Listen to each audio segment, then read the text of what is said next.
Chers tous, je suis Djibril Diallo, économiste, statisticien et économiste, chercheur et coordonnateur de projets sur le changement climatique et sur l'environnement favorable des petites et moyennes entreprises à IPAR. IPAR est un think tank est-africain basé au Sénégal qui fait de la recherche pour alimenter la prise de décision. L'agriculture étant un secteur clé de l'économie mondiale, peut être considéré à la fois comme une victime et un acteur du changement climatique. Selon la FAO, les activités agricoles représentent environ 30% des émissions totales de gaz à effet de serre.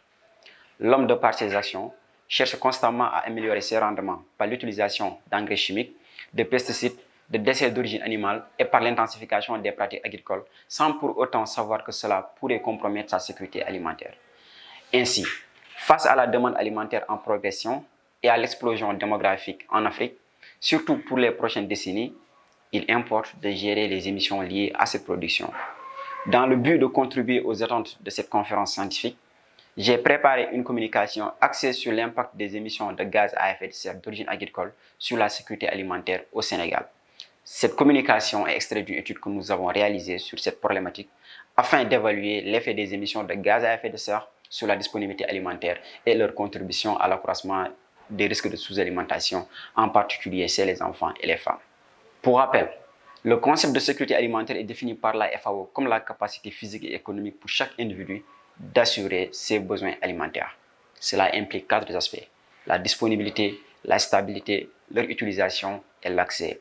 D'où le choix des variables retenues telles que la disponibilité alimentaire par habitant, le produit intérieur brut par habitant, le taux de prévalence à la sous-alimentation, le pourcentage d'enfants de moins de 5 ans présentant un retard de croissance, la prévalence de l'anémie chez les femmes en âge de procréer de 15 à 49 ans, le taux de dépendance à l'importation céréalière et l'indice sur la stabilité politique.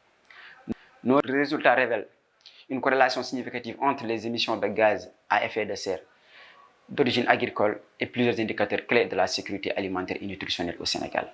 Nous constatons ainsi que ces émissions ont un effet négatif sur la performance économique d'environ de moins de 3,3% et sur la disponibilité alimentaire de moins de 1,53%, tout en amplifiant les risques de sous-alimentation chez les enfants et les femmes.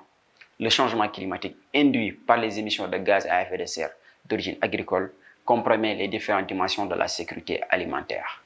Pour contrer ces effets néfastes, il est impératif de promouvoir l'adoption de pratiques agricoles résilientes et de renforcer les mesures visant à réduire la sous-nutrition, en particulier chez les jeunes enfants et les femmes enceintes et allaitantes dans le contexte du changement climatique. Au Sénégal, je vous remercie.